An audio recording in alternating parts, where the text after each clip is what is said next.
வாழ்க வையகம், வாழ்க வையகம், வாழ்க வளமுடன். இது கனடா ஸ்கை யோகா மன்றத்தின் சிறப்பு வேதாத்திரிய வகுப்பு. இன்றைய வகுப்புக்கு இணையதளம் வாயிலாக வருகை தந்துள்ள அனைத்து வேதாத்திரிய அன்பர்களையும் மீண்டும் வாழ்க வளமுடன் என்று வாழ்த்தி வணங்குகின்றோம். ஞானக்களஞ்சியம் கவிகளும் விளக்கமும் பேராசிரியர், முதுநிலை பேராசிரியர் பழனிசாமி ஐயா அவர்கள் இந்த மன்றத்திலே பல சிந்தனைகளை வழங்கி வருகின்றார்கள்.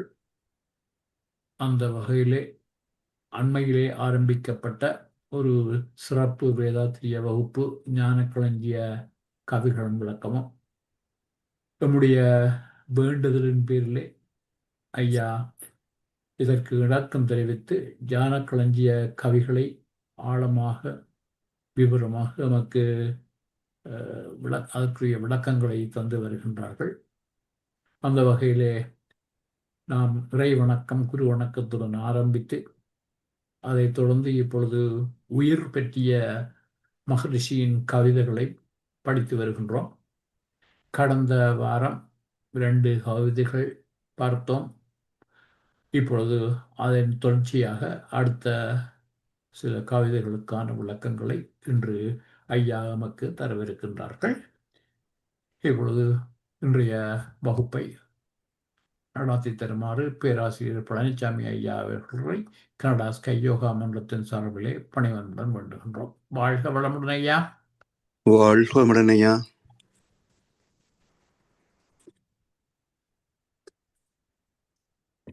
வாழ்க வையகம், வாழ்க வையகம், வாழ்க வளமுடன். குரு வாழ்க, குருவே துணை.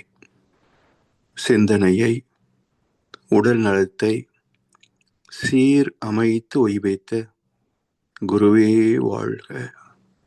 வாழ்க வளமுடன், வாழ்க வளமுடன், வாழ்க வையகம்.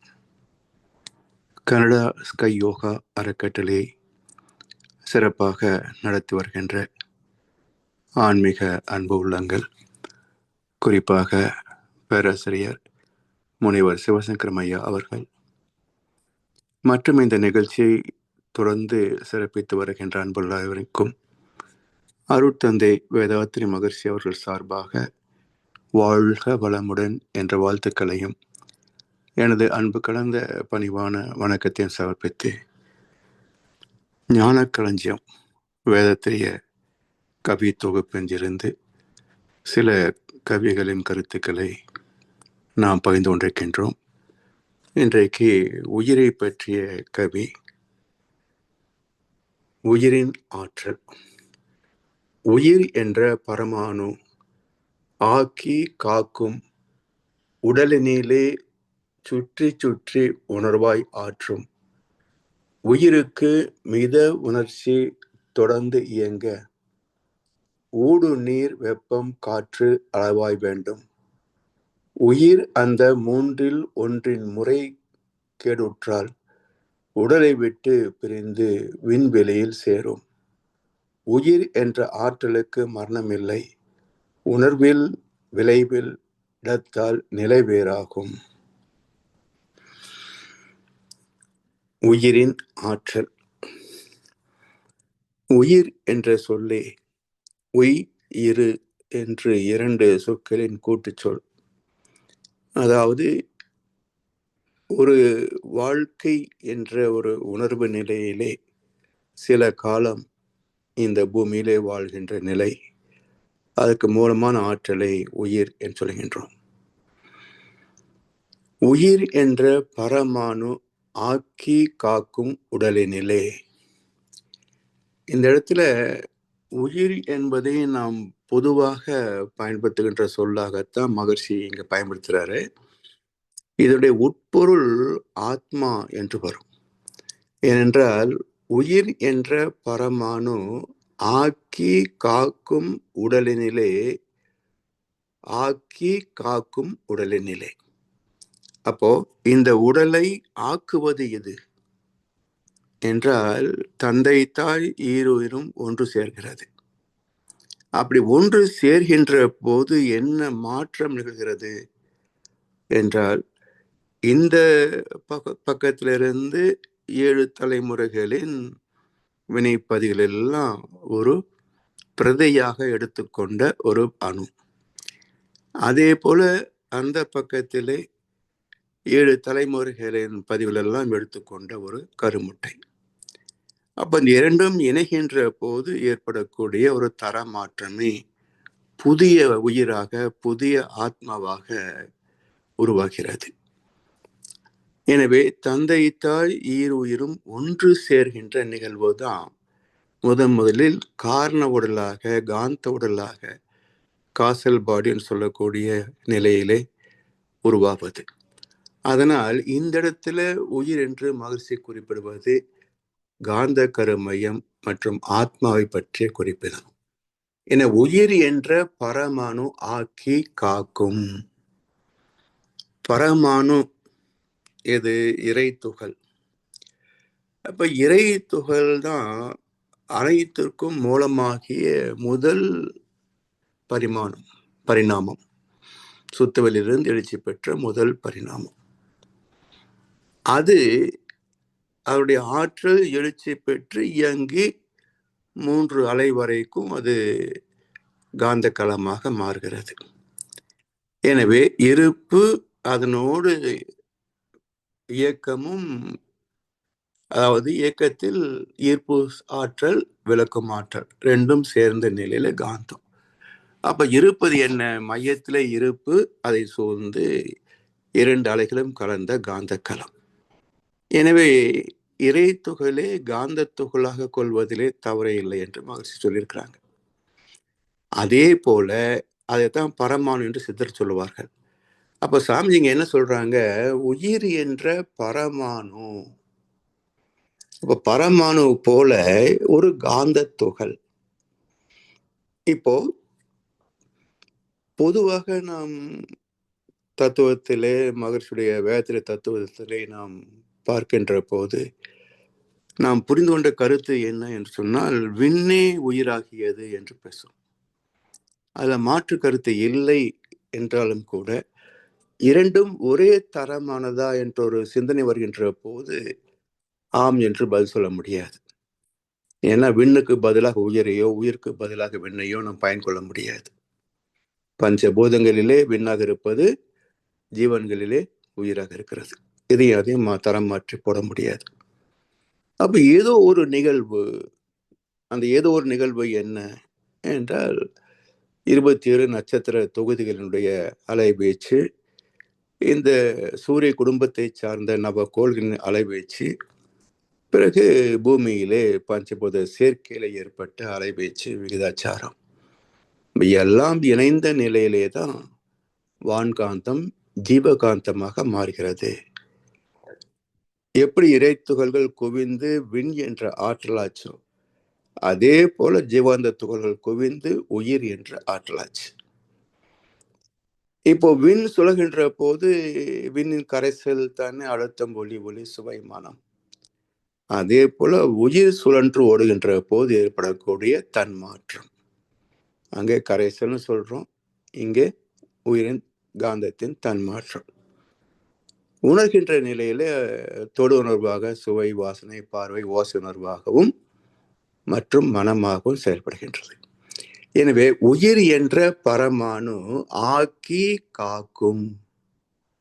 ஆத்மாதான் உடலிலே அந்தந்த வினை பதிவுகளுக்கு தகுந்தாற் போன்ற ஒரு மூலத்தை உருவாக்கி ஆத்மா என்ற நிலையிலே அந்த பதிவுகளுக்கு தக்க உருவ அமைப்பு. நாம் என்னெல்லாம் வாழ்க்கையில சாதிக்கணும் எல்லாமே இதுல இருக்கு. அதாவது இது ஒரு ப்ளூ பிரிண்ட். எப்படி ஒரு அவரை விதைனா இப்படித்தான் இருக்கும், அவருடைய செடி, அவருடைய காய் இப்படித்தான் இருக்கும்னு சொல்றோம் இல்லையா? அதே போல ஒரு கரு உருவாகின்ற போது இதன் வாழ்க்கை இப்படித்தான் இருக்கும் என்று அடிப்படையில் நிச்சயிப்பது கர்ம வினைகள் தான். அதனால் கருவமைப்பு தான் வாழ்க்கையின் முதல் அம்சம். அதாவது நம்முடைய வாழ்க்கையை நிச்சயிக்கின்ற முதல் அம்சம் கருவமைப்பு. பிறகு ஒரு 15 காரணங்களை சார்ந்து கொஞ்சம் கொஞ்சம் மாற்றங்கள் வரும். ஆனா அடிப்படை என்ன கொண்டு வந்திருக்கிறோமோ அதுதான் வாழ்க்கை. சரி, இதை பொறுத்து உருவத்தை அமைக்கிறது. பிறகு அதனுடைய குணம், அறிவு திறம், அதனுடைய உடல் நலம், அவருடைய உடல் வலிவு, பிறகு இந்த சமுதாயத்தில் அது சாதிக்கக்கூடிய சாதனைகள், அதனால் வரக்கூடிய புகழும் செல்வமும், இப்படி 7 சம்பத்துக்களையும் அடிப்படையாக நிச்சயிப்பது கருமையம், ஆத்மா. ஸோ முன்வினை சஞ்சிதம் என்றத முன்வினை, அதாவது பிரசவமாகின்ற வரைக்கும் உள்ளது எல்லாமே முன்வினை. 3 வயது வரைக்கும் சுயமான பதிவுகள் இல்லை. காரணம் என்ன? மூளை கட்டி முடித்தால் தான் பதிவுகள் உள்ள போக முடியும். மூளை வழியாகத்தான் பதிவுகள் உள்ள போகும். அப்ப மூளை கட்டி முடிக்கப்படாத போது பதிவுகள் உள்ள பதிய முடியாது. அது ஒரு தெய்வீக நிலை வைத்துக் கொள்ளுங்களேன். குழந்தையும் தெய்வமும் குணத்தால் ஒன்று. எந்த பேதமும் பார்க்காது. ஜாதி, மதம், இனம், மொழி, சண்டை சச்சரவு எதுவுமே அதுக்கு தெரியாது. அது ஒரு வாழும் தெய்வம். அதனால்தான் குழந்தையும் தெய்வமும் ஒன்று என்று சொல்வார்கள். இது வரைக்கும் ஒரு 3 வயது வரைக்கும். பிறகு அதனுடைய வளர்ச்சி, அதில் பெறக்கூடிய உடல் மாற்றங்கள். அப்போ 14 வயது ஆகிற போது என்ன ஆகுது? சுயமான ஆசா பாசங்கள் தோன்றுகின்ற போது. வயது வந்த பிறகு நெஞ்சில் மயக்கம் வந்தது. அங்கு வாழ்ந்திருந்த தெய்வம் கொஞ்சம் விலகி சென்றது. ராமனை விட்டு சீதையை விட்டு ராமன் விலகியதை போல. ஆசை வந்தா கடவுள் அங்க இருக்க மாட்டான். ஆசை வந்தா கடவுள் இருக்க மாட்டார். அப்போ சீதைக்கு ஆசை வந்தது, ராமன் விட்டுட்டு போயிட்டார். நமக்கு ஆசை வந்தா எப்படி இருப்பார்? அதனால desiring itself is against the god என்பார் ஓஷோ. ஆசைப்பட்டால் அங்கே கடவுள் இருக்க மாட்டார். அதனால் உயிர் என்ற பரமானு ஆக்கி காக்கும். எத்தனை காலம் வரைக்கும் இங்கே வாழ வேண்டும் என்பதை அடிப்படையில் நிச்சயிப்பது கர்மா. பிறகு அது உணவு, உழைப்பு, உறக்கம், எண்ணம், தாம்பத்தியம் இப்படியெல்லாம் பொறுத்து அவருடைய ஆயுள் காலம் கொஞ்சம் முன்ன பின்ன மாற்றம் அடையும். ஆனால் பொதுவான நிலை என்பது எல்லாமே கருமையத்தில் தான் நிச்சயிக்கப்படுகிறது. அவரவர் வினை பதிவுகளுக்கு தகுந்த மாதிரி வாழ்க்கை. எனவே உயிர் என்ற பரமானு ஆக்கி, பிறகு இந்த உடலை காத்து ஒரு நாள் இந்த உடலை விட்டு விட்டு பறந்து விடுகிறது. அப்போ இந்த அமைப்பை வள்ளுவப்பெருந்து என்ன சொல்றாரு? குடம்பை தனித்து ஒழிய புல் பறந்து அற்றே, உடம்பொடு உயிரிடை நட்பு. இப்ப இங்க வள்ளுவர் சொல்வதுன்ற உயிர் என்பதும் ஆத்மாதான். அப்ப இந்த உடம்புக்கும் ஆத்மாவுக்கும் என்ன தொடர்பு என்றால், எப்படி நாம தாயின் கரு பையிலே உணர்வாக 2 பேருடைய உயிரணுக்கள் இணைகின்ற போது அந்த இணைப்பில இருந்து பதிவுக்கு தகுந்தாற் போல உடலை கட்டி கொண்டு பிரசவமாகிறோம், வாழ்கிறோம். அதே போல இங்க வள்ளுவர் என்ன காட்டுறாரு பாருங்க. குடம்பை தனித்து ஒழிய புல் பறந்து அற்றே. புல் இனம் என்றால் சின்ன சின்ன பூச்சி, பறவை என்ன சொல்லுவோம்? பூச்சினம்தான். பட்டு பூச்சின்னு சொல்றோமே. அப்போ சின்ன சின்ன பூச்சினங்கள் தான் புல் அப்படின்னு சொல்லுவாங்க. இந்த சின்ன இல்ல அருகும் புல்லு, வைக்கப்புல் சொல்றோம், அந்த புல் அல்ல. இது பள்ளிக்கு வரக்கூடிய புல்லினம். அப்போ குடம்பை தனித்து ஒழிய புல் பறந்து அற்றே. அதாவது குடம்பை என்பது நமக்கு எப்படி உடம்புன்னு சொல்றோமோ அது போல ஒரு புழு என்ன செய்யுது? தன்னை சுற்றி தன் வாயிலிருந்து ஒரு திரவத்தை உருவாக்கி ஒரு கூட்டை அமைத்துக் கொள்கிறது இல்லையா? பட்டுப்புழு இது மாதிரி. அப்ப அந்த புழு அந்த கூடு என்ற உடம்பை உருவாக்கி கொண்டு அதற்குள்ளே ஒரு அரித்துயில் நிலையிலே தவ நிலையில இருக்கும். சில நாட்களிலே அந்த புழுவினுடைய உடல் அமைப்பு மாற்றம் பெற்று சிறகுகள், சின்ன சின்ன சிறகுகள் முளைக்கும். அது வந்தவுடன் என்ன செய்கிறது? இதுவரைக்கும் தன்னை சுற்றி ஏற்படுத்தி கொண்ட, தானே கட்டி கொண்ட கூடு, அதற்குள் ஒரு பாதுகாப்பான ஒரு வாழ்க்கை. இப்ப என்ன பண்ணுதுங்க? தான் கட்டிய கூடு, அதற்குள் வாழ்ந்த ஒரு பாதுகாப்பான காலம், இந்த இரண்டையும் உடைத்து விட்டு அது பூச்சியாக பறந்து போயிடுது. இதே போலத்தான் தாயின் கருப்பையில வினை பதிவாம் சுமையை விடுத்து தூய்மையை பெறவே நினைவாய் உடல் எடுத்து நிலை மீது வந்த பின்னே உடலை கட்டிக்கிச்சா, வெளியே வந்தாச்சா? வந்த பிறகு இந்த உடலை பாதுகாப்பதற்காக உணவு, நீர், உடை, இருப்பிடம், வசதிகள், மருத்துவம், கல்வி எல்லாவற்றையும் துய்த்த ஒரு நாள் என்ன செய்யுது? இதுவரைக்கும் வாழ்ந்து துய்த்த உடலை விட்டுட்டு பறந்து போயிடுது. அப்போ இந்த உடலுக்கும் ஆத்மாவுக்கும் என்ன தொடர்பு, என்ன ஒரு இணக்கம் இருக்கிறது அப்படின்னா, அந்த கூட்டுக்கும் அந்த பூச்சிக்கும் என்ன தொடர்போ அதே மாதிரிதான். குடம்பை தனித்து ஒழிய புல் பறந்து, தான் கட்டி கொண்ட கூட்டை உடைத்து அதை கீழே விட்டு விட்டு பூச்சி பறந்து போனதை போல இந்த தான் கட்டி கொண்ட உடலை விட்டு இந்த ஆத்மா பறந்து போகிறது. அப்போ ஆத்மா என்பதுதான் நிலையானது.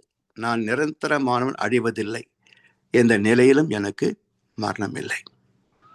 இது தத்துவ ரீதியாக பகவத்கீதையில நிறையவே பேசப்பட்டிருக்கிறது ஆத்மாவை பற்றி. சயின்டிபிக்கலா, விஞ்ஞான ரீதியாக ஆத்மா என்ன சொல்லப்படுகிறது என்றால், characterization can never be erased. எந்த பதிவும் அழிவது இல்லை என்று விஞ்ஞானம் நிரூபிக்கிறது. அப்போ தத்துவ ரீதியாகவும் விஞ்ஞான ரீதியாகவும் ஆத்மா அழிவது இல்லை. அப்ப ஆத்மா என்பது என்ன? Characterised bio magnetic domain. 7 தலைமுறைகளின் பதிவுகள் எல்லாம் தனக்குள் சுமந்திருக்கின்ற ஒரு ஜீவகாந்த கருமையம். இதுதான் ஆத்மா. இது அழிந்து போகிறதா என்றால் அழிவதே கிடையாது. அவருடைய பதிவுகள் எல்லாம் நீங்குகின்ற போது தூய்மையான ஜீவகாந்தம் மேல போகும், இறைத்தொகலாக மீண்டும் போயிடும். அப்ப அந்த பதிவுகள் நீர்த்து போகின்ற வரைக்கும் இது அழிவதே கிடையாது. அதனால் ஆக்கி காக்கும் உடலினிலே சுற்றி சுற்றி உணர்வாய் ஆற்றும், சுற்றி சுற்றி உணர்வாய் ஆற்றும். இப்ப உணர்வது எது? உயிரா காந்தமா? உணர்வது எது? இப்ப காந்தம் தன்மாற்றம் அடையவில்லை என்றால் எதையும் உணர முடியாது. இப்போ ஒருத்தர் கோமால படுத்திருக்கார். உடம்பு இருக்குது, உயிர் இருக்குது, மனசு இருக்குது, அறிவு இருக்குது, எல்லாமே இருக்கு. ஆனா யார் வந்திருக்கிறாங்க, நமக்கு அவருக்கு என்ன உறவு ஒண்ணுமே தெரியல. ஹாஸ்பிட்டல் இருக்கிறோமா, வீட்டுல இருக்கிறோமா, அதுவும் தெரியல. ஏதோ நினைச்சா கண்ணை திறந்து பாக்குறாரு, ஒன்றும் தெரியல, மறுபடியும் கண்ணை முடிக்கிறார். அவருக்குள்ள எல்லாம் இருக்குது, ஏன் உணரல? உயிர் இருக்குல்ல என்றால், அதாவது conversion and consumption of biomagnetism is perception. ஜீவாந்தத்தின் செலவும் தன்மாற்றமுமே உணர்வுகள், அனுபவங்கள். So perceptual ability is personality. அந்த உணர்கின்ற திறத்துக்குத்தான் அறிவாட்சி தரம் என்று பேர். எனவே இந்த உணர்கின்ற திறம் என்பது காந்தத்துக்கு தான் உண்டு. அதுதான் எங்க காட்டுறாங்க? திருவிளையாடல் புராணத்தை ஞானப்பழம் யாருக்கு கொடுத்தாங்க? முருகனுக்கு மறுக்கப்பட்டது, விநாயகனுக்கு கொடுத்தாங்க. முருகனுக்கு கோபம் வந்துருச்சு. நான் தானே உலகம் போல சுத்திட்டு வந்திருக்கேன், இவன் அம்மா அப்பா மட்டும் தான் சுத்தினான், இவனுக்கு எப்படி நீங்க பழம் கொடுத்தீங்க அப்படின்னு கோபம் வந்துருச்சு. இப்ப ஔவையார் என்ன சொல்றாரு, முருகா நீயே ஒரு ஞானப்பழம், உனக்கு எதுக்கப்பா இன்னொரு ஞானப்பழம்? அப்ப ஞானம் ஒன்றுதான், அது ஒரு முறைதான், 2, 3 கிடையாது, கால் அரையும் கிடையாது. அது முழுசாதான் அறுத்து கொடுக்க முடியாது. பழத்தை, ஞானத்தை அறுத்து கொடுக்க முடியாது. அது முழுமைதான். முழுமை பெற்றால்தான் ஞானம். அதனால் அந்த இடத்துல உணர்வு தான் ஞானம். அதனால் இந்த காந்த கருமையம், அதில் உள்ள காந்தத்தின் தன்மாற்றம், அதுதான் உணர்வுகள். அதாவது 5 புலன்கள் வழியாக உயிரின் ஆற்றல் அழிவதையே இன்பம் என உணர்மயக்கம்.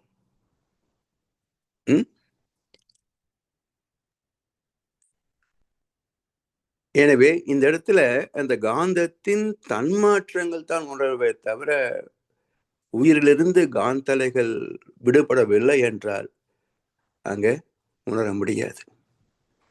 எனவே உடலினிலே சுற்றி சுற்றி உணர்வாய் ஆற்றும் ஒவ்வொரு புலனிலும் மோதுகின்ற போது அந்தந்த புலன் அந்தந்த காரியங்களை செய்வதற்கு தயாராகிடும்.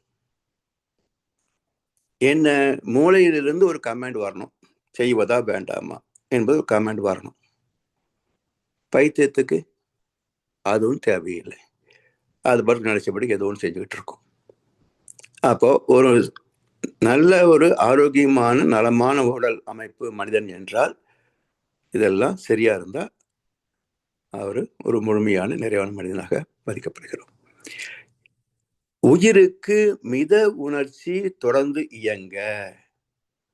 உயிருக்கு மித உணர்ச்சி குறையும் கூடாது, கூடவும் கூடாது. மிதமான உணர்ச்சி அது தொடர்ந்து இயங்குகின்ற போது அதற்குள் நீர், வெப்பம், காற்று அளவாய் வேண்டும். வாதம், பித்தம், சிலேத்துமம், இந்த 3 ஓட்டங்களும் சீராக இருக்கின்ற வரைக்கும் தான் இந்த உடம்போடு உயிருக்கும் ஆத்மாவுக்கும் தொடர்பு இருக்கும், நட்பு இருக்கும். இது எப்படின்னா, அந்த பௌதிக வகுப்புல பிசிக்ஸ்ல ஒரு சின்ன எக்ஸ்பெரிமெண்ட் நம்ம செய்திருப்போம்.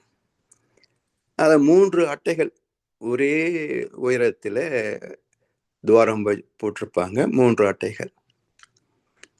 அந்த பக்கம் ஒரு திரை, இந்த பக்கத்துல ஒரு மெழுகுவர்த்தி வைப்பாங்க. இந்த 3 ஓட்டைகளும் நேர்கோட்டில் இருக்கிற போது இந்த மெழுகுவர்த்தியிலிருந்து வருகின்ற வெளிச்சம் அங்க திரையில விழும். இடையில இந்த 3 அட்டைகள் ஏதோ ஒன்றை கொஞ்சம் நகர்த்திட்டால் கூட அங்க திரையில ஒண்ணு இருக்காது. இதே போல உயிர் இங்க, திசுக்கள் அங்க, இடையில வாதம், பித்தம், சிலேத்துமம், 3 ஓட்டங்கள். இந்த 3 ஓட்டங்களும் சீராக இருந்தால்தான் இந்த உயிர் அந்த திசுவை போய் அடைய முடியும். இந்த 3 ஓட்டங்களில் ஏதொன்று தடைப்பட்டாலும் இந்த உயிர் திசுவுக்கு போய் சேராது. அப்ப என்ன ஆகும்? உயிர் இல்லைன்னா செத்து போச்சு. அதனால் ஒரு இயக்கம், உயிர் என்ற ஒரு இயக்கம் இருக்க வேண்டும் என்றாலே இந்த 3 ஓட்டங்கள் வழியாகத்தான் அது பயணிக்கிறது. இந்த 3 ஓட்டம் சேர்ந்த ஒரு தொகுப்பு தான் மனிதனாக வாழ்ந்து கொண்டிருக்கின்றோம். எனவே உயிருக்கு மித உணர்ச்சி தொடர்ந்து இயங்குவதற்கு அதற்குள் இரத்த ஓட்டம், வெப்ப ஓட்டம், காற்றோட்டம் அளவாய் இருக்க வேண்டும். அளவு பிரச்சனைனாலும் உடல் நலம் கெடும். மிகினும் குறையினும் நோய் செய்யும். நூலோர் வலி முதலாய் எண்ணிய 3. வலின காற்று. அப்போ மிகினும் குறையினும் நோய் செய்யும். இது வலி முதலாய் காற்று, வெப்பம், இரத்தம். எனவே இதெல்லாம் ஒரு சிஸ்டமேட்டிக்கா அளவாக முறையாக இருந்தால்தான் அது நலமான உடல். உயிர் அந்த 3இல் ஒன்றின் முறை கேடுற்றால், அந்த 3 ஓட்டங்களில ஏதோ 1இலோ 2இலோ குறை ஏற்பட்டாலும் உடலை விட்டு பிரிந்து விண்வெளியில் சேரும். இப்போ அதுக்கு முன்னாடி நோட்டீஸ் கொடுக்கும். அதாவது உடனே இயற்கை தீர்ப்பு தண்டனை நிறைவேற்றிடாது. முதல்ல நோட்டீஸ் கொடுக்கும். என்ன நோட்டீஸு? இந்த இடத்துல உயிர் ஓட்டம் சரியா இல்லையா, ஒரு வலி ஏற்படுத்துகிறது. ஸோ வலி என்பது ஒரு தற்காலிகமான அறிவிப்பு. இந்த இடத்துல ஓட்டத்தில் குறைபாடு, தடை இருக்கிறது, இதை சரி செய்திருங்க. அதை கவனிக்கல அல்லது அதை சரிப்படுத்தலை அப்படின்னா அது வலு பெறும், திணிவு பெறும். அப்ப அதுக்கு நோய் என்று பெயர். அந்த நோயை குணப்படுத்துவதற்கு என்ன செய்யறோம்? மறு உந்து. இந்த உயிர் சக்திக்கு அங்க ஒரு தேக்கம் இருக்குது. அதனால் இந்த இடத்துல இருந்து உயிர் சக்தி கடந்து அடுத்த திசுவுக்கு அடுத்த இடத்துக்கு போக முடியல. அப்ப இதுக்கு தள்ளி விடுவதற்கு ஒரு உந்து சக்தி வேணும். அப்ப இயல்பான உந்து சக்தி உயிருக்கு இருக்குது, அது போதல. இப்ப என்ன செய்யறோம்? மறு உந்து சக்தி, சப்போர்ட்டிவ் மெடிசன். அதாவது இரண்டும் ஒரே மாதிரி வார்த்தைகள், medication and meditation. So medication for பாடி, மருத்துவம் உடலுக்கு. மெடிடேஷன் தத்துவம், அது உயிருக்கு, ஆத்மாவுக்கு. அப்ப தத்துவமும் மருத்துவமும் ரெண்டுமே நம்முடைய வாழ்க்கையை முறைப்படுத்தக்கூடியது. ஒன்று பரு உடலுக்கு மருத்துவம், ஆத்மாவுக்கு தத்துவம். எனவே இந்த மறு உந்து சக்தியாக ஒன்றை வெளியிலிருந்து உள்ள கொடுக்கிறோம். இப்ப அதுக்கு சுத்தப்படுத்தி அந்த வலியை நீக்கி விடுகிறது, நோயை குணப்படுத்தி விடுகிறது. அது குணமாகவில்லை என்றால் முற்றி அதுக்கு மேல் அந்த இடத்துல உயிரை செலுத்த முடியாது என்ற ஒரு தடை, நிரந்தர தடை ஏற்படுகின்ற போது அதை எப்படியாவது உந்தி தள்ள முடியுமான்னு பார்க்கும். எது பார்க்க முடியும்? Pumping station 2. ஒன்று நுரையீரல், இன்னொன்று இருதயம். கடைசியில் ஹார்ட் அட்டாக்ல போய் சேர்ந்துடும். ஸோ இருதயம் உள்ளவங்களுக்கு தான் கடைசியில் ஹார்ட் அட்டாக் போவாங்கன்னு இல்லை, எல்லாருமே ஹார்ட் அட்டாக்ல தான் போவாங்க. ஏன்னா கடைசியாக உந்து சக்தி எல்லாம் பத்தலைன்னு சொன்னா பம்ப் பண்ணக்கூடியது எதுங்க? ரத்தம் தானே. அப்போ ரத்தம் வழியாகத்தான் சாலிடான எனர்ஜி பார்ட்டிகிள் செலுத்த முடியும். அதனால அந்த ரத்தம் செலுத்த முடியுமான்னு பார்த்து சோர்ந்து போகின்ற போது அது அட்டாக்காக மாறும். அப்போ உயிர் பிரிந்து விடுகிறது. அப்போ வலி, நோய், மரணம். எனவே அந்த மூன்றில் ஒன்றின் முறை கேடு உற்றால் உடலை விட்டு பிரிந்து வெளியில் சேரும், மேலப்படும். உயிர் என்ற ஆற்றலுக்கு மரணம் இல்லை, ஆத்மாவுக்கு மரணம் இல்லை. உணர்வில் விளைவில் இடத்தால் நிலைபேறாகும். உணர்வில் விளைவில் இடத்தால் நிலைபேறாகும். 3 இருக்கு: உணர்வு, விளைவு, இடம். அப்ப உணர்வும் விளைவும், ஒரு பசி என்ற உணர்வு உணவை உள்ள வாங்குகின்ற போது ஒரு விளைவு. அப்ப அந்த உணர்வும் விளைவும் இருக்கிற வரைக்கும் தான் வாழ்க்கை. சாப்பிட முடியல, முழுங்க முடியலன்னு சொன்னா முடிஞ்சதுல கதை. சரி, அதன் பிறகு வாழ்கின்ற காலத்திலேயும் இதை பொறுத்து தான் நமக்கு ஒரு இடம். எல்லா வகையிலும் ஹெல்த்தியா இருந்தா ஆரோக்கியமான மனிதன். அப்பப்போ சரியில்லைன்னா நோஞ்சான்றவும் இல்லை. அப்போ வாழ்கின்ற காலத்துல ஒரு இடம் இருக்கு. அதே போல இந்த உடம்பை வச்சுக்கிட்டு எவ்வளவு உயரம் பறக்கிறோம், பதவியில, பணத்துல, அதுக்கு ஒரு ஸ்டேட்டஸ் இருக்குல்ல, இடம். சரி, உயிர் போயிடுச்சு, ஆத்மா போகுது மேல, அதுக்கு இடம் இருக்குல்ல. செத்தவங்கள சிவலோகம் போயிடுவாங்களா? இல்லையா? அப்ப ஏன் போக முடியறது இல்லை என்றால் இங்கேயும் அறிவியல் பூர்வமான விளக்கம். ஆத்மா என்பது பதிவுகளின் தொகுப்புன்னு பார்க்கிறோம். முன்வினை, தன்வினை இரண்டும் இணைந்த தொகுப்பு தான் ஆத்மா. சரி, இது இரண்டும் என்ன செய்யுது? வாழ்கின்ற காலத்தில் எண்ணத்தை உருவாக்கி அந்தந்த செயல்களை செய்ய வைக்கிறது. செய்கின்ற போது செய்து முடித்த நிலையில நமக்கு ஒரு நிறைவு தோன்றுகிறது. அப்போ இதை நாம் பார்த்துட்டோம், துய்த்து விட்டோம், ரைட், அவ்வளவுதான். மைசூர்பா சாப்பிட்ருக்கிறோம், பாதாமும் சாப்பிட்ருக்கிறோம். பாதாம் மைசூர்பா என்னது ரெண்டையும் கலந்து அப்படித்தான் இருக்கும். இது சாப்பிட்டு பார்க்கணுமா என்ன? சாக்லேட் மைசூர்பா.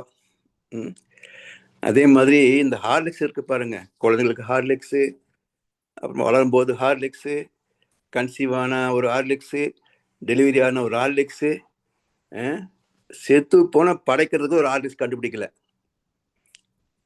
இந்த கம்பெனிக்கு அட்வைஸ் கொடுத்தீங்கன்னா அதையும் பண்ணி கொடுத்துருவார். உங்க அப்பா இருக்க போது என்னென்ன சாப்பிட்டாரோ அந்த ஹார்லிக்ஸு சேர்த்ததுக்கு அப்புறமும் வச்சு படைக்கலாம்னு ஒரு ஹார்லிக்ஸ் கண்டுபிடிச்சாங்கன்னா அது ஒன்று மிச்சமா இருக்குது. அதுக்கு ஒரு ஹார்லிக்ஸ் போட சொல்லிடலாம். இப்படி அதோடைய ஆசா பாசங்கள் இதெல்லாம் அப்பப்ப கழிச்சுட்டே வரணும். நாத்தி இதல்ல இவ்வளவுதான் இதுக்கெல்லாம் என்று ஒவ்வொன்றாக கழித்து கொண்டே வரணும். அதை விட்டுட்டு மைசூர்பா சாப்பிட்ருக்கேன், புதுசா பாதாம் மைசூர் போட்டிருக்கேன், சாப்பிட்டு பார்க்கலாமே, இல்லை இன்னும் புதுசா இன்னொரு வெரைட்டி 200-300 வெரைட்டி கண்டுபிடிச்சிருக்கான் பாருங்களேன் நம்ம மனுஷன். வெறும் சர்க்கரை, கடல மாவு, நெய் இதை வச்சுக்கிட்டு இத்தனை வகையான இனிப்பு கண்டுபிடிச்சிருக்கான். அத்தனைக்கும் மக்கள் கியூல தான் நிக்கிறோம். ஆனா சுவை எவ்வளவு வித்தியாசங்க. அது புரிஞ்சு போச்சுன்னு சொன்னா ஒவ்வொன்றா கழிச்சிடலாம். இல்லை அதுல வேற இருக்கு இதுல வேற இருக்குன்னு நாக்குக்கு அடிமையானோம் வச்சுக்கோங்க, புலன்களுக்கு அடிமையானோன்னு வச்சுக்கோங்க, ஒன்றும் கழியாது, கூடிக்கிட்டே போகும். எத்தனை ஸ்வீட் ஐட்டம் வந்திருக்குதோ அத்தனை இம்ப்ரிண்ட் உள்ள அதிகமாகும். எடை அதிகமான எப்படி மேலே போகும்? இப்போ நாம் ஒரு பலூன்ல ஊதுறோம் கார்பன் டை ஆக்சைடு, அதை நூல் கட்டி வாயை இடுக்கு கட்டிட்டு விட்டுட்டோம்னா கீழ் நோக்கியே போகும். அதே ஒரு ஹைட்ரோஜன் பலூன், அதையும் கட்டி விட்டுட்டீங்கன்னா மேலே போயே போச்சு, திரும்பி வருவதே இல்லை. அப்போ எடை குறைந்த ஹைட்ரோஜன் மேலே போனது திரும்பி வருவதில்லை, எடை கூடிய கார்பன் டை ஆக்சைடு கீழே போவதை தவிர மேலே வருவதில்லை. இதே மாதிரி தான் ஆத்மா. எத்தனை பதிவுகள், எத்தனை அனுபவங்கள், எத்தனை பற்று, பந்தம், பாசம் இருக்குதோ அந்த அளவுக்கு எடை அதிகம். எப்படி பறக்க முடியும்? இங்கேதான் கிடக்கணும். சோ இது போல் வாழ்ந்து மறைந்த எண்ணற்ற ஆத்மாக்கள் அதெல்லாம் இந்த பூமியில காந்த களத்துல இருக்கிறதுனால தான் இன்னைக்கு எதுக்கு சண்டை போடுறோம்னு தெரியாம சண்டை போட்டுருக்கோம். அங்கங்க பரவலாயிடுச்சு. தேர்ட் வேர்ல்டு வார் வந்துருமோ அப்படின்றதுல கிட்டத்தட்ட நிச்சயிக்கப்பட்ட நிலைதான். இப்ப என்ன மிச்சம்? ஒருவேளை வந்துச்சு வச்சுக்கோங்க, நம்ம ஆளுகள்லாம் லட்சக்கணக்கான கோடி சம்பாதிச்சு வச்சிருக்கிறானுங்க. இது எங்க போகும்? எங்க போகும்? இதுதான் வாழ்க்கை நிலை இல்லாதது. ஏதோ ஒரு காரணத்துல அழிவு வந்தே தீரும். When preventive measures are not in practice, positive measures will come into force. அதுல யுத்தமும் ஒன்று. அதனால யாரோ யுத்தம் முடிவு செய்வது இல்லை. அந்த இடத்துல அவங்க இருக்கிறாங்க, அவ்வளவுதானே தவிர இயற்கை நிச்சயிக்கிறது. அவருடைய கர்ம வினைக்கு தகுந்தாற் போல இயற்கை நிச்சயிக்கிறது. அதனால் வாழ்ந்து முடிந்த நிலையிலே ஆசா பாசங்கள் குறைத்து விட்டோம் என்று சொன்னால் பூமியின் காந்த களத்தை விட்டு மேல போயிடும். அப்ப ஆத்மாவுக்கும் இடங்கள் 4: சாலோக்கியம், சாமீபியம், சாரோபியம், சாயுட்சம். இப்படி உணர்வில், விளைவில், இடத்தால் நிலை வேறாகும். ஐயா, அடுத்த கவி.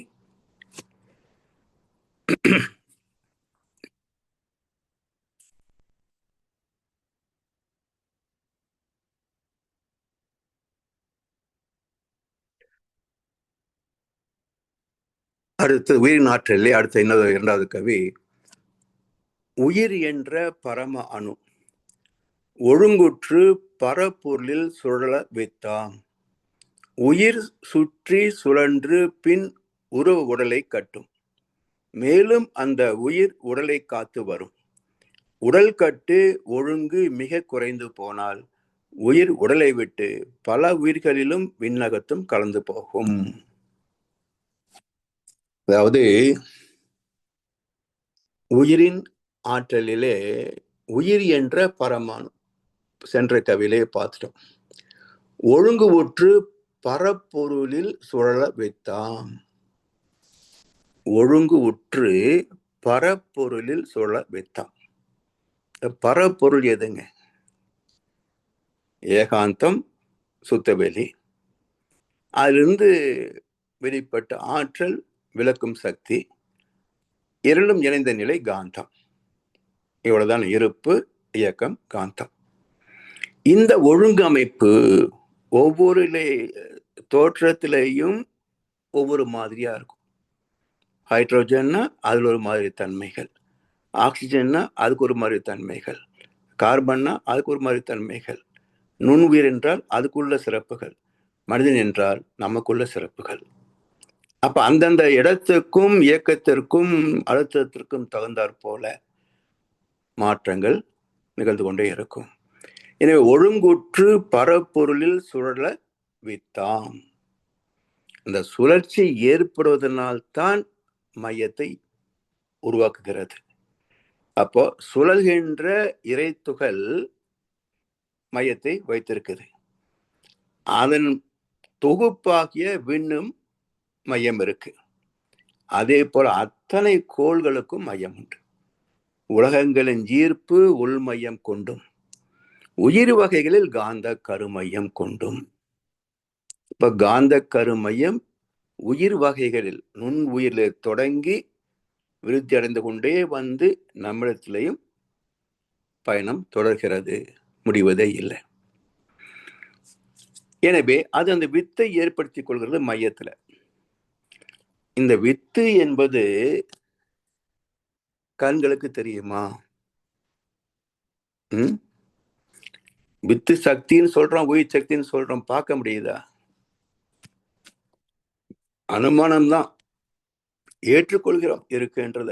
ஏன்னா இயக்க வேறுபாடு இருக்கிறதுனால அதை வைத்து யூகத்தால் ஏற்றுக்கொள்கிறோம். பார்க்க முடியாத பொருள் உயிர், மனம், அறிவு, தெய்வம், இதெல்லாம் மறைப்பொருட்கள். எனவே அந்த வித்து என்பது மறைப்பொருள் தான். ஏனென்றால் இறைவனே பரப்பொருளில் சுழல வித்தா. இறைவனே ஒவ்வொரு இயக்கத்தில் மையமாக, ஒவ்வொரு தாவரத்தின் விதையிலே மையமாக, ஒவ்வொரு ஜீவனின் கருமையத்திலே மையமாக இருப்பதனால வித்துக்கு அகமாக உள்ளே இருப்பதனால் இறைவனுக்கு வித்தகன் என்று ஒரு பேரு. நம்முடைய முன்னோர்கள் ஒன்றும் அவ்வளவு ஈஸியா பேர் வைக்கல, எல்லாமே காரண பெயர்கள் தான். ஒவ்வொரு பெயருக்குள்ளேயும் விளக்கம் இருக்கும். அப்ப வித்துக்கு அகமாக உள்ளே இருப்பதனால் அந்த பரம்பொருளுக்கு வித்தகன் என்றும் ஒரு பெயரை வைத்தாங்க. அதுதான் இங்க வருது, பரப்பொருளில் சுழல வித்தாம். உயிர் சுற்றி சுழன்று பின் உருவ உடலை கட்டும். இப்ப தாயின் கரு பையில கருவாச்சு, அந்த உடல் கட்டணம் இல்லையா?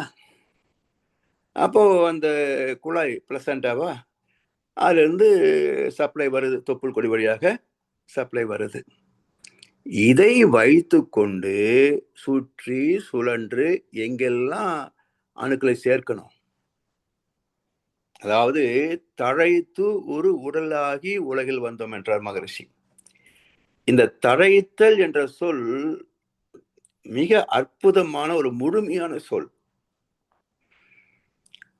அங்கு இங்கு எனாதபடி ஒரு தோற்றம் என்று சொன்னால் எல்லா அணுக்களிலும் ஒரு மாற்றத்தை நிகழ்த்தக்கூடிய ஒன்றுக்கு பெயர் தழைத்தல். அப்படி தழைத்து ஒரு உடலாகி, அப்போ பாதம் முதல் உச்சி வரைக்கும் எல்லா உயிர் இயக்கங்களிலேயும் ஒரு தரமாற்றத்தை நிகழ்த்தி கொண்டே இருக்கும். அதைத்தான் உயிர் சுற்றி சுழன்று பின் உருவ உடலை கட்டும். முதல்ல உருவத்தை கட்டல, முதல்ல எதை கட்டுச்சுங்க? காரண உடலை கட்டி கொண்டது.